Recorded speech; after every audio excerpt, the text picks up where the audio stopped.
আসসালামু আলাইকুম ওয়া রাহমাতুল্লাহ। প্রিয় বন্ধুরা, আরবিক টর্চ চ্যানেলে আপনাকে স্বাগতম। এই ভিডিওটি অত্যন্ত উপকারী এবং গুরুত্বপূর্ণ, বিশেষ করে যারা শারীরিক সমস্যা বা ব্যথার সম্মুখীন হন তাদের জন্য। শরীরের ব্যথা দূর করার জন্য ইসলামী দোয়া ও আমলগুলি সত্যিই সহায়ক হতে পারে। শরীরের ব্যথা দূর করার জন্য কিছু গুরুত্বপূর্ণ দোয়া এবং আমল। শরীরের ব্যথা দূর করার জন্য দোয়া। আউযু বিকালিমাতিল্লাহি তাম্মাতি মিন শাররি মা খালাক।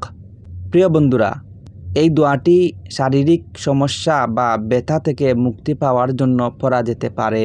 সূরা ফাতিহা।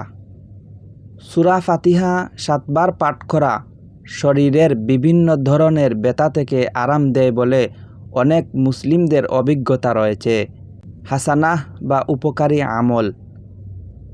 নিয়মিত নামাজ পড়া ও আল্লাহর স্মরণে থাকা শরীর ও মনকে শক্তিশালী রাখে। নিয়মিত সদকা দান করার মাধ্যমে আল্লাহর রহমত লাভ করা। মধু ব্যবহার।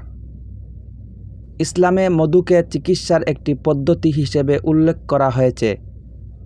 মধু শরীরের বিভিন্ন ব্যথা ও জ্বালা নিরাময় করতে সাহায্য করে। তো বন্ধুরা, ভিডিওটি এই পর্যন্তই।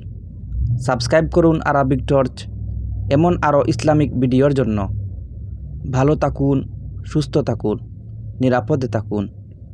আসসালামু আলাইকুম ওয়া রাহমাতুল্লাহ।